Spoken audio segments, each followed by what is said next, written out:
Thank you very much, Tim and Dr. Benson. As was detailed by Dr. Tim Parkin during our first presentation, the thoroughbred industry has decreased racing fatalities by more than 35% since the launch of the Equine Injury Database in 2009. The majority of that decrease has come through work on musculoskeletal injuries. However, we still have much to learn in the area of equine sudden death to assist veterinarians in the care of racing thoroughbreds. The following discussion, moderated by Dr. Stuart Brown, Vice President of Equine Safety at Keeneland, will cover what is currently known about sudden deaths in racing.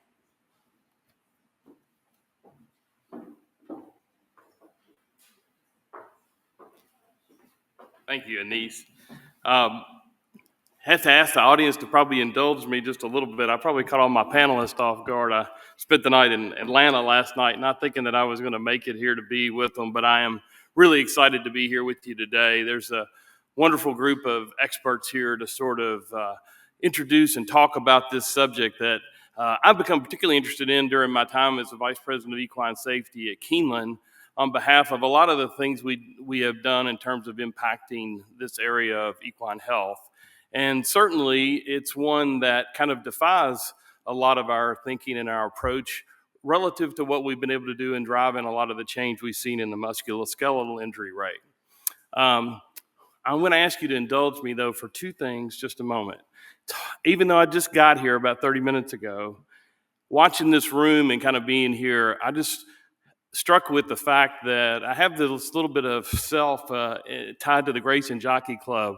Life's all about relationships, and I was reminded of a phone call I got from Walter Kaufman and Doug Byers some probably 25 years ago to get involved in the work of the Grace and Jockey Club and to watch the incredible impact it's had on equine health and well-being. And certainly to acknowledge Ed Bowen, my former employer at the Blood Horse when I was writing pedigree pages at the Blood Horse to try to get into vet school, as well as veterinary icons Gary Lavin and Woody Asbury, who have had such an incredible hand in the success of the Grace and Jockey Club. So I feel like I'd be remiss without acknowledging those folks, while I stand here today. So great group of panelists that we have for you today. I guess I'll ask them all to kind of come up and join me now. Dr. Lynn Hovda from the University of Minnesota, noted toxicologist, one of the people who certainly carried the banner quite a bit on this topic relative to this issue relative to sudden death in the racehorse. Dr. Sean Durward-Akhurst from University of Minnesota, also noted clinical researcher as well, and incredible focus on a lot of the cardiac phenomena, which centers around a lot of this discussion around this topic. My esteemed colleague and oftentimes co-collaborator in lots of things here in Kentucky, Dr. Laura Kennedy, noted pathologist, also head of our Kentucky horse racing post-mortem examination program here. Dr. Kennedy is a tireless worker in terms of service to us in this Kentucky racing jurisdiction and a great collaborator on this particular topic. And certainly goes without saying, Dr. Sue Stover, who joins us today. We all know incredible impact Dr. Stover has had. I think, it's just over the course of her career in terms of the post-mortem examination piece in California, but then also kind of collaboratively spreading that information across the approach and standardization, and then the impact certainly we've had on the issues around the welfare of the racehorse. So thank you all for joining me up here. We had an incredible phone call about 2.5 weeks ago in preparation for today, and I wish I could have almost canned a lot of the discussion that we had there because it was truly exciting. So it's one of the reasons that I was diligent about getting back here on time so that I could join them today. One of the first things, though, we talked about, and just to kind of frame a little bit of this up, and then I'll kind of throw it to them, was really talking about, defining what we're talking about in sudden deaths and racing. And we coined this little bit of this phrase for today's presentation about where we are today. I think we all kind of came away from that talking about this general definition of the acute death in an apparently healthy horse during or immediately after exercise, not associated with a musculoskeletal injury.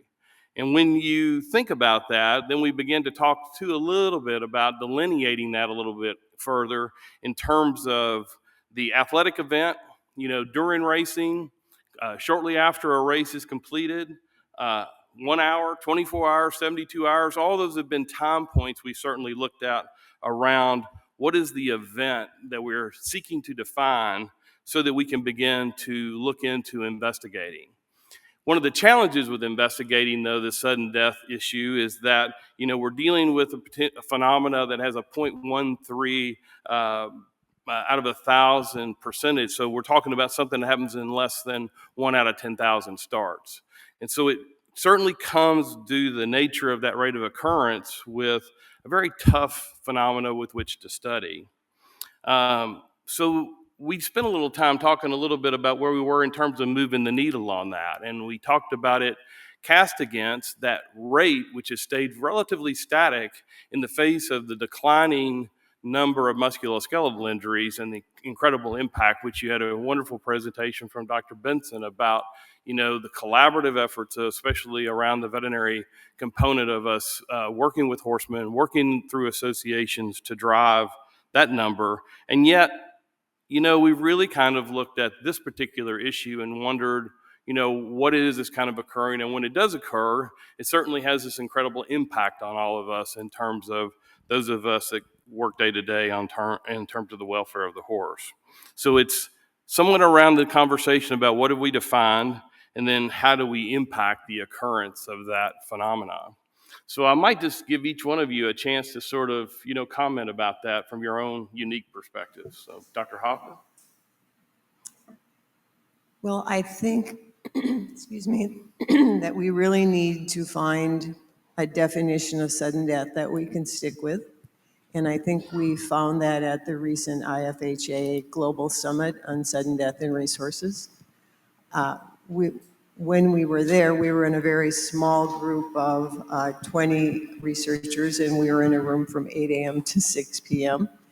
Everyone giving their 15-minute or even 10 or 5, depending upon how much time we had available for presentation, giving their information, and we learned that we don't know a lot. Dr. Akhurst? I would second what Dr. Hovda said. I think when we talk about sudden death, and then I think we talk about exercise-associated sudden death, and that gives us a relatively clear cutoff between ones that are associated with exercise. But that then questions: should that be an hour, 24 hours, 72 hours, somewhere in the middle? And then the sudden deaths that just happen while they're in the stall without any apparent association with exercise. And we sort of lump them all together into sudden deaths, but the causes are really quite different. But not having a definition doesn't help us, because then we can't compare papers to papers or studies to studies, or even when we're looking at track deaths, know sort of what group we're talking about. Well, and I guess for me, one of the biggest challenges, based on a postmortem exam, because that's where I'm at, is a postmortem exam, that these are really, really difficult exams, and this is something where 50% of the time I don't get an answer. I look and I look and I look and I look at 50, 60 sections of heart and other tissues, and I still, with everything there in front of me, I have the entire horse. I can't make a diagnosis. And so then, to kind of have to relay that back to, Dr. Farmer, Dr. Smith, and be like, yeah, I don't know. Or Dr. Brown. It's hard. Dr. Stuart? I think, excuse me, while I think we clearly need discrete definitions of sudden death, but I think we also have an opportunity to understand the multitude of causes that could be associated with sudden death. So we may have sudden death associated with cardiac abnormalities, but we recognize that some sudden deaths are actually due to trauma to the vertebral spine, or to hemorrhage associated with a fracture, or to a colic or infectious disease. So I think we have a huge opportunity to look at the spectrum of sudden death, because the more we know about the causes, the more we can work on intervention and prevention. Yeah, I think you kind of frame up a lot of the discussion points, especially from a lot of our perspectives when we are at least faced with those cases, and they certainly occur in a situation where there's been maximal exercise. The cardiovascular component really kind of jumps out at in the forefront of our mind, and we leap to that assumption in a lot of cases.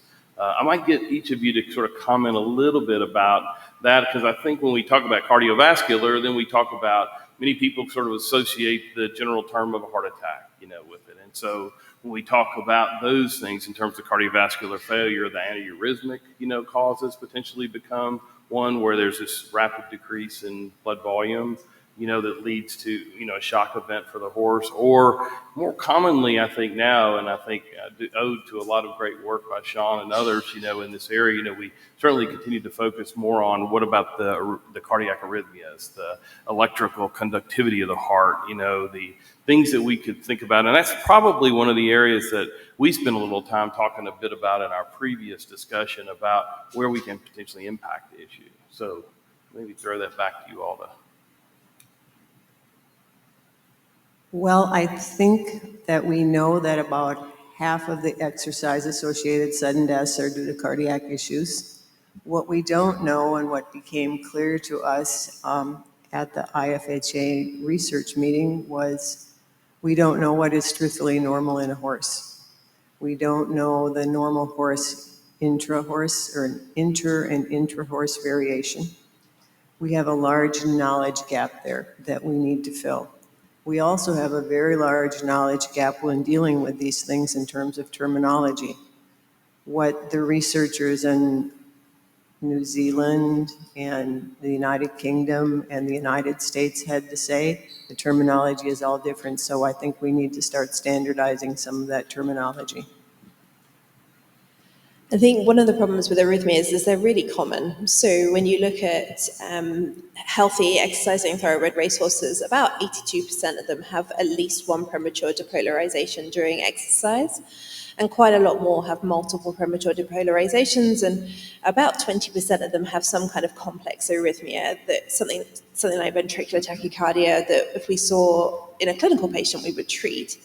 Most of these resolve spontaneously and don't seem to be causing the horse problems. And so from my point of view, trying to decide which horses are safe and which horses are not are actually really quite difficult using exercising ECGs, because arrhythmias are so common. There's some very clear ones. There's the horse that has atrial fibrillation with a heart rate of over 300 at exercise. Clearly, that horse isn't safe to race. But I've got other horses that are having 10, 20, 30 premature complexes during exercise that are racing well and winning, and where do we set that cutoff? And I think we know in humans, when you look at the humans that die suddenly and have autopsy negative sudden death, so similar to the ones that Dr. Kennedy described, where you really just can't find anything, at least a third of those are caused by some kind of channelopathy, so a genetic mutation in one of the ion channel genes that are important for cardiac depolarization. And at least another third of those on top of them are suspected to be caused by that as well.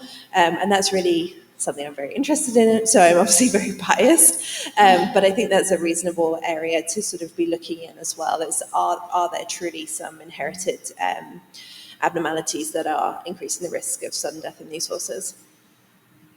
And so I can echo that. So yes, having a precise definition is really difficult and frustrating, because like as a pathologist, what I would consider, a history might come in, say from a farm, sudden death, and I'll look at it and like, okay, yes, this mare died suddenly. She died suddenly because she had a volvulus out in the field. So, so those, I kind of separate those out. But in the record keeping, say with racehorses, they aren't separated out as well. But also, so this, as an anatomic pathologist, really, especially, sitting here next to Sean, I've got a sharp knife, but I'm really a blunt instrument. Because by the time I can see something wrong with the heart, we've got a big problem. By the time, using a light microscope, I can see it, there's a problem. Further complicated by the fact that, similar to pulmonary hemorrhage, I can find inflammation in the heart in a breakdown horse. So a horse that is ostensibly normal, he competed, or a horse that gets loose from the rider, slips and falls in the barn area, they might have some inflammation in their heart. So the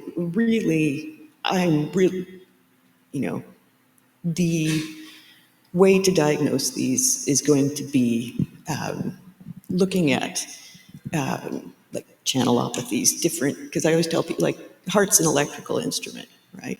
And so it's going to be looking at those, tiny, conduction differences where that's where we have to focus. Because I'm far too late. I'm sort of looking for opportunities, and I think there are plenty of opportunities. And when we're thinking about cardiac arrhythmias, I think there's some evidence that horses may try to give us signs that they're getting into a little bit of trouble before they have sudden death. And they may in fact be, and there's some evidence that possibly they're reducing in performance. So maybe horses that have poor performance, if we're thinking about cardiac arrhythmias, maybe we should be doing a thorough cardiac exam on these horses to try to find out what's normal, what isn't normal, a little more about them. So while there are things that we don't know, I think those, what we don't know, create opportunities for thinking about how we might learn more about them. Yeah, so, framing up around a lot of those comments, I think in particular, when you step back a little bit from this and you think about our equine athletes, our racing athletes who have maximal heart rates of 220 to 260 beats per minute, and you think about the number of things that can go on relative to the normal, what we would consider normal functioning of the heart, for them to compete at that kind of performance. And then you characterize that a little bit about the incident of the issue that we talk about here and we're dealing with today, and think about it and framed up against their human counterparts, that the occurrence is almost 200 times, what has been reported in those human athletes. And we began to kind of think about even more thoroughly about, where is this, potential population that we can define that we think is the at-risk group, and what tools can we kind of bring to that. We have talked in the past, and I know a number of focuses have been around lots of other prevailing factors that can impact, that population that we're seeking to define. Certainly, people have talked about the incidence of the IPH or potential pulmonary hemorrhage. The ACVIM consensus statement defined an unclear association between sudden death and the IPH. Further complicating, our ability to sort of get our mind around that. And then clearly, as I'll come back to Dr. Kennedy in a moment, but in terms of the occurrence of this phenomena, and yet in incendiary cases, we find changes within heart muscle and lesions that are defined there in clinically normal horses, which makes that even further confusing. I think, relative to roles that many of us play in terms of the association and attending space and the regulatory space around those horses who experience heat exhaustion. The cumulative effect of those kinds of impacts from exertional episodes. I talked to my colleagues, Dr. Farmer and Dr. Nick Smith, a little bit about that in terms of how we sort of share information about that in terms of ways that we can impact sort of supporting those horses when they get cleared to return to competition. Sharing of that information, that kind of collaboration certainly helps, but then one has to wonder about in terms of seasonality, and the impact, that could potentially have on the issue. Certainly, without question, we think about different medications that may be in play too, in terms of, what the horse experience, those that might lower blood pressure, for instance, and cause exertional impact on the heart, or those that may be supplements that actually have some cardiac impact that we don't even have fully defined. And then obviously the genetic component becomes one of those things. Dr. Kennedy, one of the things you and I have talked about a couple of times when I've had this unfortunate need to contact you about a case presentation, a little bit is to try to talk about a little bit about somewhat even the frustration around the lack of gross lesions that actually are found at the time of necropsy when you're presented a horse with a sudden death situation, and in terms of as we think about things like valvular lesions or ruptured chordae tendineae, so that there's, some true functional explanation for the phenomena we have, an ischemic event that, lends itself to sort of pale area of myocardial tissue or even some change that, you might see, as you alluded to, histologically in terms of sections that you might have that it would indicate some interference with the conductivity between the SA and AV nodes. So do you characterize that further for us? So I guess maybe I'll just start with kind of a definition of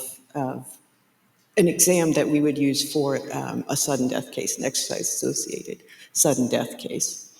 So, one of these exams is going to start just like, any of our postmortem cases. So first of all, the body of the horse is going to be secured by the racing commission. And then it is going to be in a secure location, securely transported, and then it gets to the laboratory. I'm going to conduct the exam similar to, the way I would conduct any autopsy. You'll hear autopsy, necropsy, postmortem. Everybody has their favorite term. So the first thing I'm going to do, I'm going to look grossly at this exam. I'm going to look externally, I'm going to look internally. Every once in a while, like maybe 1% to 2% of the time, I'm going to see the answer right when actually my technicians are going to tell me the answer by the time I walk over. And that's going to be something like an aortic rupture, or in some cases, that's going to be a horse that suffered a pelvic fracture that they didn't realize it was a pelvic fracture because she lacerated a large vessel and died suddenly. But usually that's not going to be where I make my diagnosis. Actually, usually I'm not going to make a diagnosis on these cases. So as we progress through the exam, now I'm going to start, like a really detailed look, particularly at the circulatory system, because in one of these we're thinking, it's a circulatory collapse of one kind or another. And that's going to be particularly paying attention to the lungs and the heart, as well as large vessels. And like I said earlier, I can see changes in the heart in a horse that is not a sudden death. Similarly, when we get to hemorrhage, EIPH, pulmonary hemorrhage, I can see pulmonary hemorrhage to a significant degree in a horse that has suffered a catastrophic injury. And to the extent where there can be significant overlap between a catastrophic injury and sudden death in the amount of pulmonary hemorrhage. And I kind of think of it as, like a catastrophic injury. That's a very dramatic event, and I could see that it could cause some hemorrhage in the lungs. So that's a point where, over the years, I have become much more refined in my opinions. Like if I see some pulmonary hemorrhage, well, I'm not going to say it's a fatal hemorrhage, and even when I'm pretty convinced that, yes, and to say it's fatal, I have to have blood coming out of the nose.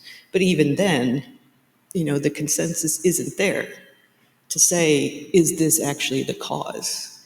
So, these exams, they're really complicated. Like the definition, and I think anybody who knows pathologists will know, like 10 pathologists, 12 opinions. And I put together a presentation for one of our pathology meetings 2 years ago.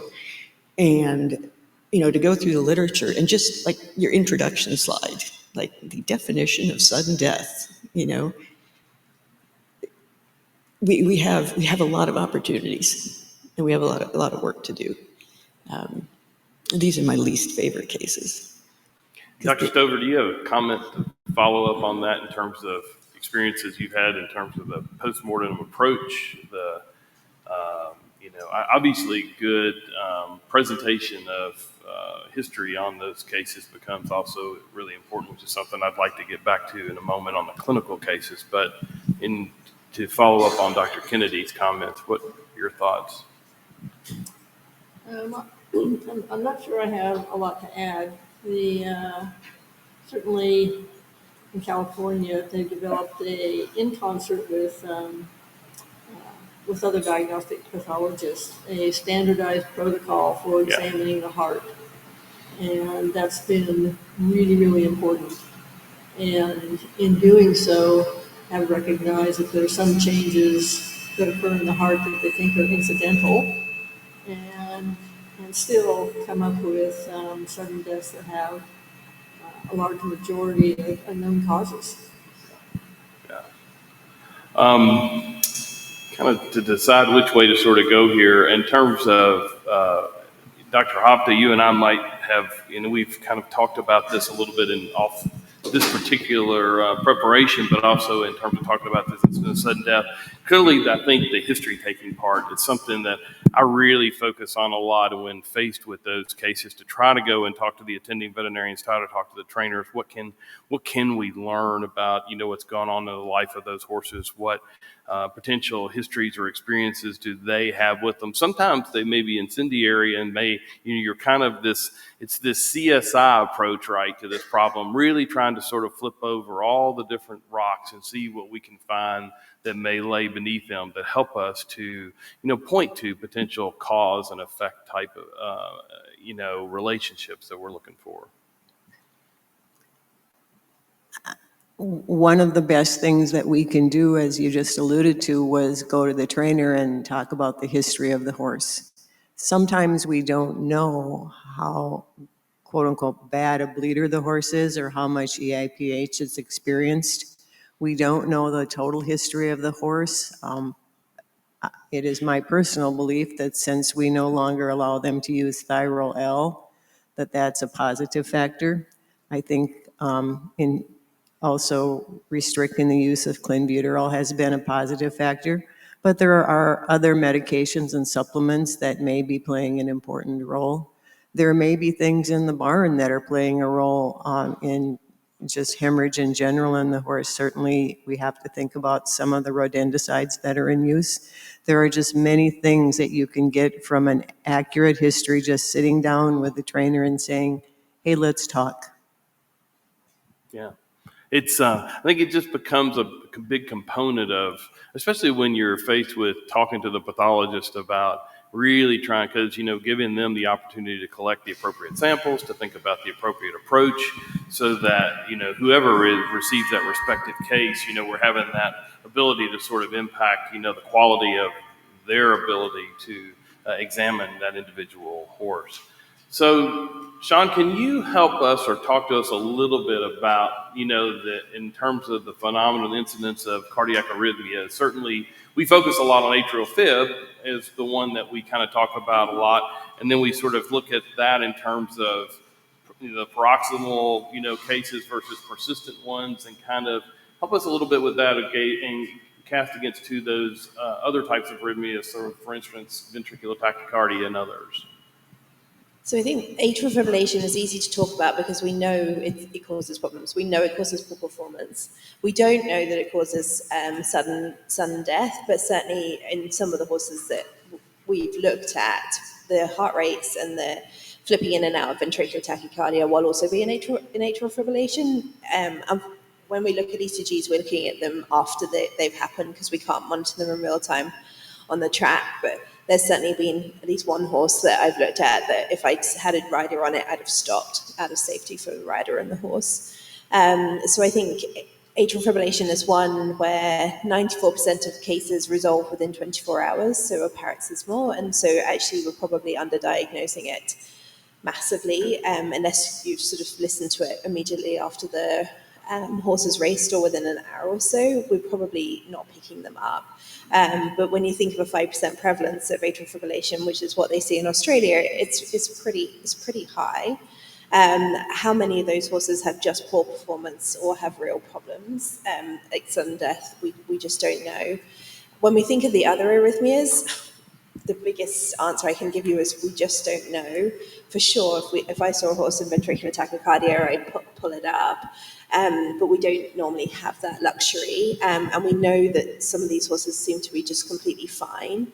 I think one of the things that we're interested in is sort of being able to predict which horses are going to have problems. So one of the issues with doing exercising ECGs is they're time consuming, there's so many movement artifacts, and really you need someone that's used to looking at them to pull out what's interesting and what's not. And so, but a resting ECG is something that could be used as a screening tool. You know, I can walk around a barn and do every horse in the barn in the same day for resting ECG, whereas it might take me 6 months to do the whole barn at work. And so I think one of the things we need to be predicting is which horses are having arrhythmias, but then we need to look at them more and figure out which ones that are having arrhythmias are then having problems as well. But the first step is figuring out which ones are having arrhythmias straight away. Yeah, I'm intrigued. I'm smiling because I enjoy listening to you talk about it a little bit, because Jim Beck, when I used to work with him when I first started as an intern, used to make fun of me thinking I was going to start my own Weeby Hearts practice. But I used to really get focused on that when I was working on clinical cases with him a lot, and running EKG strips and scanning hearts and looking at lots of different things because I was interested in it. To the degree that when I was practicing, I had the really great fortune of working with some of the interventional cardiologists here at the Gil Hart Institute on a few patients that I had, obviously juvenile patients at the time, but really an interesting field in which those people work in terms of what they do for their human counterparts, So almost another aspect of this in terms of where we sit. And I just wanted to ask you a little bit about, the treatment piece of that, once identifying those particular horses in terms of follow-up, clinical treatment, conversion, that kind of thing that you might help us with. So I think that's a really, really big question. And actually it's something that we talked about in the IFHA. That's why we brought it to you. We can discuss as a group. But I think that's why one of the things we talked about in the IFHA is how should we be treating these horses, and how can we? I think most horses with arrhythmias resolve without treatment and are just fine. For atrial fibrillation, the ones that do stay in atrial fibrillation for more than 24, 72 hours, they're certainly the ones that need to be treated if they want to go back to racing. Sometimes we'll just rest them for a couple of weeks and see whether or not that resolves them. And in, I don't know, probably maybe another half of them, they do resolve in that time. The trouble is, the longer the horse is in atrial fibrillation, the more difficult it is to A, treat, and B, get them to stay in a normal sinus rhythm. And so I think the horses that have been in atrial fibrillation for a short time, the treatment really doesn't matter whether or not you do quinidine or whether you do TVEC. The horses that have been in atrial fibrillation for longer, TVEC is more effective, but both of them have a reasonable recurrent rate, somewhere in the 25 to 30%. And I think one of the most difficult things with atrial fibrillation is a lot of these horses have probably had episodes of atrial fibrillation at least multiple times before it's picked up, and they've just been missed. And all of that leads to remodeling in the heart, which then increases their risk. So atrial fibrillation is we know how to treat it, and the options are well published and out there. For the other arrhythmias, in the collapsing horse, we did talk about that a little bit, and it really depends. One of the shocking things that we heard was that some of the horses where they are sort of not quite collapsed, but they're on the point where they look like they're going down, 2 milligrams of dotomidine has been used by some groups with reasonable success to get them to not collapse. And whether or not they were horses that weren't going to collapse anyway or not, we don't know. And then I forget which group, was it Australia? Australia. And in Australia, they're using beta blockers. Cornell. So that was Kath Mitchell, Dr. Kath Mitchell at Cornell. They've used beta blockers to try and help. And so I think there's a catalogue of drugs out there, but knowing which drugs we should have in our toolkit is not decided. Yeah, that's kind of where I was going to in terms of our interventional strategies, the things that we can do to certainly impact the incidence of the problem, obviously with early detection. And I think, listening to a lot of those horses, and certainly our improved focus on the comprehensiveness of our examinations when we, look at horses from a regulatory standpoint or from the association standpoint. But even in working with my attending colleagues, a lot of times I tend to sort of walk around a lot at Keeneland and at the Thoroughbred Center with a stethoscope in my pocket and listen to horses regularly, because I just think, it's just an opportunity to learn something about how they're doing, and what's going, and if nothing else, it's a good QC or quality control opportunity for the people that care for them. So, anybody else got comments along those lines? I do think, that in terms of defining the population, though, becomes really important in terms of us understanding, the horses that we seek to identify. I might jump over to this in terms of talking a little bit about, there was an incredible, and I'm not sure how to surround this topic, but we alluded to it a little bit, but certainly the published article of Dr. Bennett and Parkins in JAVMA a few years ago on the risk factors around defining, this issue of sudden death was one that's really intriguing, in terms of review and preparation for this, that I found interesting to go back and kind of look at. And certainly in that particular study, looking at, almost, 4,198,000 starts from 2009 to 2021 from the EID data, and looking at those 298,000 individual horses over 144 tracks, still defining that rate as somewhere around one death and 10,000 starts. There are 15 particular risk factors, that just kind of go to show sort of the breadth of, this issue in terms of seasonality, as we alluded to a little bit, where winter months appeared to be less likely to happen, the occurrence over summer months. And certainly, if we talk about surfaces, there seemed to be a 38% decrease in the occurrence of this on synthetics, with actually very little difference between turf and dirt. With respect to distance, interestingly enough, the greater than 8 furlong races seem to be 32% less likely than those racing less than 6 furlongs. State bred races looked at as a population to be 41% less likely, and certainly purse value seemed to be an increasing incidence when those races were over 10,000. If we look at sex as a variable, impact males in particular demonstrated a 39% increase in likelihood, and age, which might be a little bit of a confounding one out of this study, for 5-year-olds and older seem to be at greater risk than those 3-year-old and less counterparts. Yet I think the Australian study is one we talked about that actually indicated some increasing incidence in 2-year-olds. Total distance raced lifetime was thought to be a decreasing sudden death risk factor, and then total wins of lifetime increase the odds of a sudden death, which are kind of interesting to frame up in this issue. And starts in previous 30 days was thought to be decreasing risk, and then the period of starts in 90 to 180 days, if they were greater than 2 in that period, seemed to be decreasing risk. So to the fitness piece of what might be impacting those horses, first-time starters as a claimer was associated with a 38% increase in odds, and then days since last layoff, the odds of increasing that within 30 days of a layoff. Always previous vet list history, sort of prevails out in a whole lot of realms, not just this one, but others that become a part of our focus in terms of identifying an at-risk population, but that certainly hits the list here. And then racing on furosemide, which, because that's probably a little bit skewed in terms of the odds of that, with 62% increase, in sudden death for those horses that were presented with the occurrence of it. But we certainly get back to this phenomenon clinically a little bit about electrolyte shifts and imbalances in the horse in terms of how that impacts electrical conductivity. So I just find that interesting information to kind of just go back to and then characterize a little bit about the challenge to try to look into this issue and then sort of come up with a way to sort of frame things up in terms of impacting the problem. So if others of you have comments around those and other studies that you may be familiar with. Do you want to talk about your genetic study?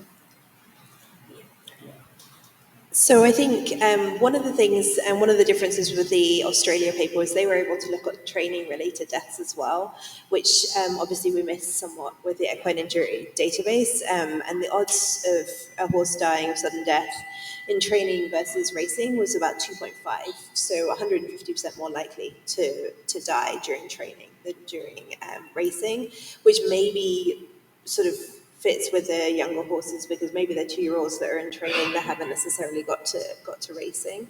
And those are probably the ones that may be most interesting to me from a genetics point of view because, I mean, when we think of drugs, anything that alters the ion channels related to the cardiac depolarization in particular, repolarization in particular, but also depolarization is going to increase your chance of having some kind of cardiac abnormality. But the same thing happens if you have a variant in an ion channel gene, one of the potassium channels or calcium channels, and that increases your repolarization time, then you're increasing the risk of developing an arrhythmia. So we're looking at, our goal is to have 500 thoroughbreds, and we're looking at doing, we've got 500 thoroughbreds that we're doing exercising ECGs on, and then we're, thanks to the Grayson Jockey Club, we're looking at using whether or not we can use resting ECGs to predict the horses that have exercising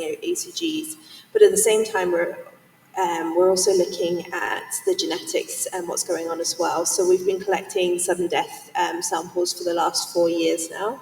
And we've got whole genome sequencing on about 120 cases of controls that we're looking to identify variants in ion channel genes. And I wish I had some good news and a big pretty picture of something that I found. I don't yet, but we're looking at that. But I think one of the most important things to consider is this is probably going to be a complex trait. There might be some families where it's simply inherited and maybe there's one variant and one gene that are causing it, but overall with sudden death, it's going to likely be a combination of variants, maybe some that increase risk, some that decrease risk. And then we're sort of getting towards having a risk panel like Dr. Parkin was talking about earlier on, where you combine probably the genetic risk with everything else that's going on, their performance, their racing history, training history, to predict which horses then should have a cardiac workup before they go on to do high intensity exercise. Dr. Dove? I think there's also some laboratory in vitro evidence that some of the common medications that are used in racehorses may affect calcium channels, which are important, as you said, in repolarization.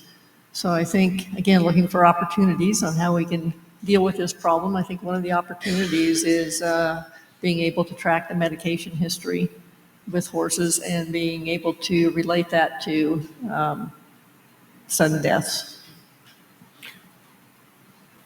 I think we also need to start looking at horses that historically have poor performance, especially poor performance after they've dropped in class and they're maintaining their poor performance. Those might be the horses that you look at when they've completed a race and just take a quick look at their heart rate and see what's happening and make sure that it's gone down to a normal resting heart rate. Yeah, I think so. You know, you've kind of played into the next part I wanted to talk about a little bit on terms of clinical presentations, you know, for these cases. And certainly that population of horses that have persistently, you know, lengthened decline in heart rate, you know, following exertional exercise certainly would be a point of emphasis for us. I also think, you know, it's kind of interesting, and sadly in a couple of cases that I have had involvement in since the time that I've been at Keeneland, the history of some insidious respiratory, you know, infection in a barn. You know, I think, you know, we certainly see in terms of the change in population as 2-year-olds get introduced into situations with older horses from time to time. And sometimes we talked a little bit about, or at least I've talked a little bit more recently here about the understanding of the fever of unknown origin in a barn. And so a lot of times, you know, using some of our molecular biological techniques, you know, to understand from a PCR perspective the diagnosis of those things, because we certainly know that some of the potential upper respiratory infections that the horse can be prone to, like influenza and others, have been associated with some myocardial changes. But recognizing too that sometimes those low-grade insidious type of infections may also have an impact on cardiac function.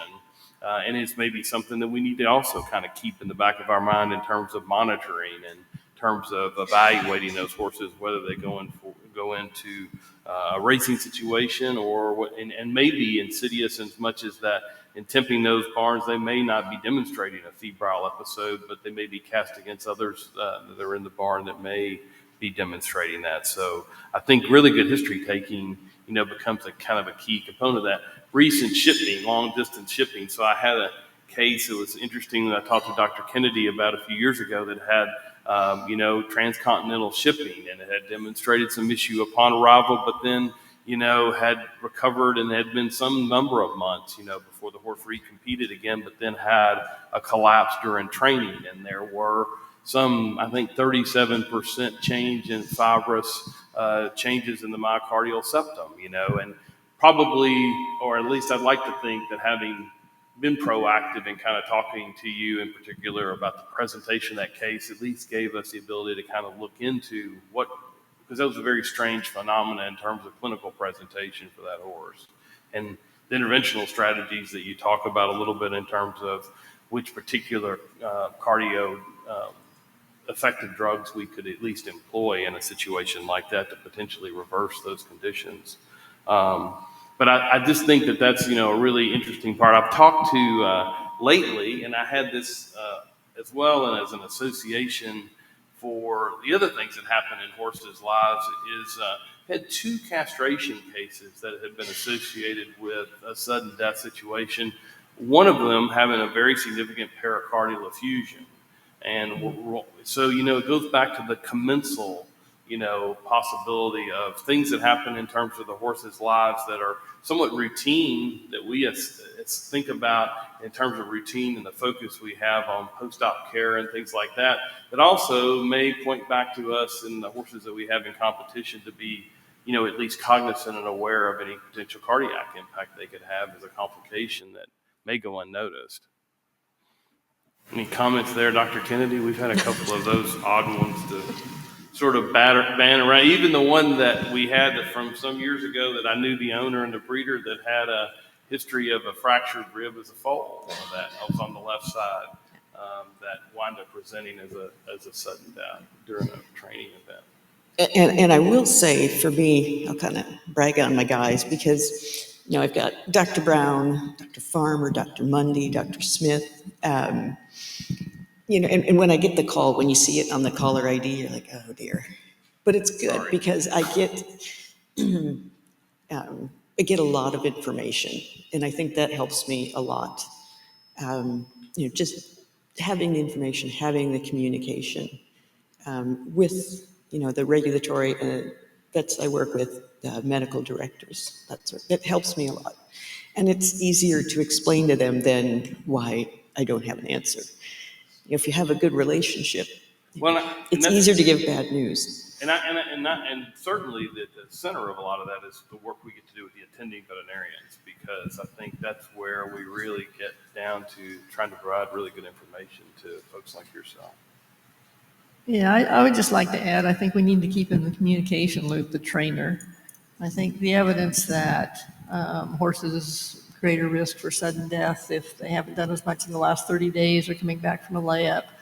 I think trainers can be pretty astute, and we need to keep them in the communication loop because I think they can at least not only provide information, but bring attention to horses that may be needing help.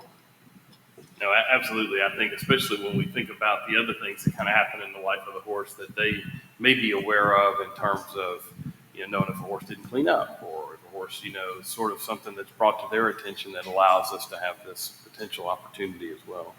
I'm sorry, Dr. Hovda. Well, I was just going to say that your 2 examples of the castrations just underscore the point and the need for a good postmortem exam. So hats off to you 2. Yeah. So, we certainly have a lot of emphasis in terms of an opportunity as we talk about the things that have happened in terms of biometric sensors and things like that we talk about, and then potentially the opportunity to capture, information that we have on cardiac function there. But we've also got some new tools, some things that, have become more emergent. The most recently the newer electrocardio stethoscopes, the echo stethoscopes, are ones that are really kind of intriguing to me to the degree that I ran out and bought one. But intriguing to me in terms of, what you can capture in real time, right? Because, you a lot of times can't replicate, what's happening in the midst of an event for a horse that is fortunate enough not to suffer a catastrophic event. That, you have this opportunity to learn something and really capture something, which, now with that sophistication, where you're getting sort of this 3-lead ECG information, with the use of that technology and something that's, with an adaptable app that's carried on your telephone, is really an opportunity for us, in terms of impact. So I guess in the remaining time, I really wanted to kind of kick it around to all of you about sort of where, having talked about all of this for the last somewhat of an hour or so, where do you think we go from here? What are our opportunities, and how can we engage, a broader audience in terms of impacting this issue? Well, personally for me, I would like to see every regulatory veterinarian using an echocardioscope. The RMTC, in one of our reg vet meetings 2 or 3 years ago here, we were fortunate enough to have Sean and some of her colleagues from the University of Minnesota bring some different tools for us to use, and we all got to play around with them, including the echocardioscope. And we use that every day in our practice in Minnesota. We listen to all of our claimed horses. They all have to come to the test barn.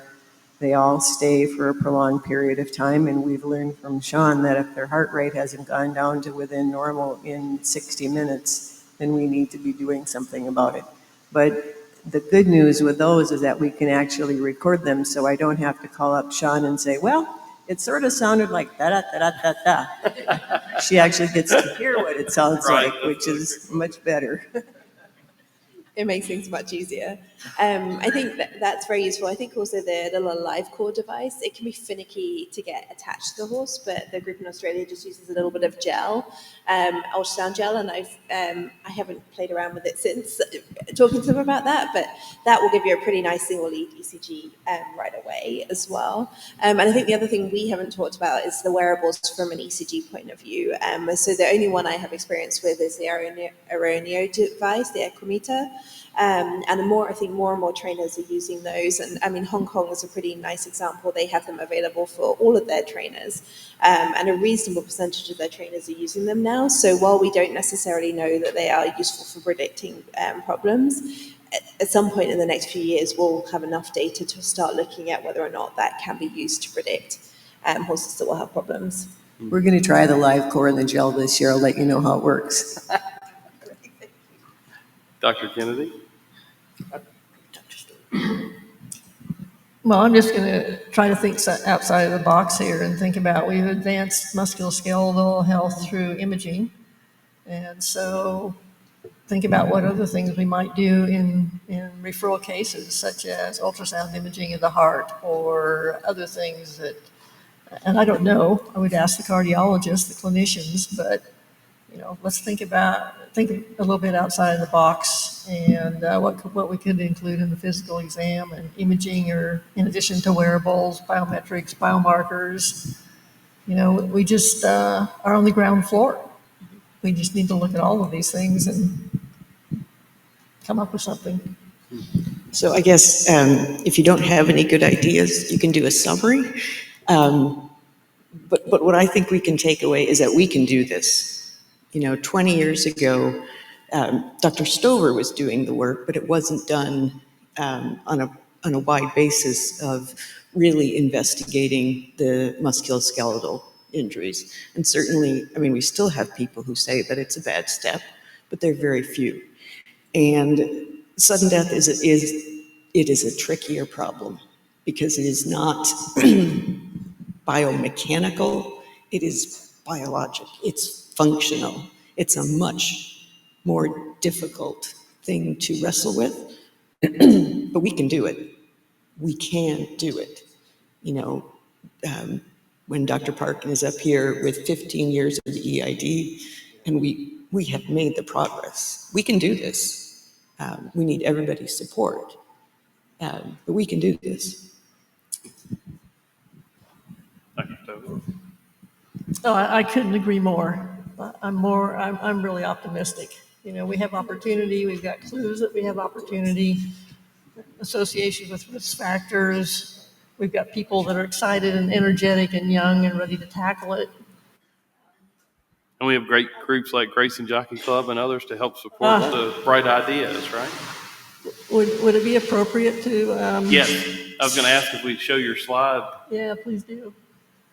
If you guys can, go ahead and talk about your workshop, please. Yeah, I mean, we're making efforts to learn more, to standardize techniques and so forth. And I just wanted to make everyone aware of a necropsy workshop that will be offered in Diagnostic Lab in California, in San Bernardino, in California, September 12th to 14th. And this is co-sponsored by the Davis Thompson Foundation, Veterinary Pathologist, and HISA. And essentially our goal is to bring veterinary pathologists together to standardize definitions, procedures, what we look for in cardiac exams and musculoskeletal. And it has a lecture portion, wet lab portions, and the lectures, I believe, are going to be recorded for later viewing. And basically, it's to try to move forward by education, standardization of procedures, getting people together to share ideas. And we're strongly encouraging regulatory veterinarians, attending veterinarians, everyone to collaborate with a veterinary pathologist and encourage veterinary pathologists in their jurisdictions to attend this opportunity. Yeah, I think clearly the opportunity to learn is something here that, is clearly evident, and I want to thank all the panelists too for their comments and commentary around this issue. I hope that you all have enjoyed listening to them, as I think raising the level of awareness here in terms of how we can go about impacting this problem is sort of the key to us sharing, the information that we can bring back to one another and to discuss in forums like this, in publications, but also in continuing diligence, because I think Dr. Kennedy stole my thunder. Our horses are worth it. We can do this. It just takes our, is the boundaries of our imagination on how to impact the problem have served us well in other aspects of that, and we can apply them here. So thank you all. We stand between you and lunch. So.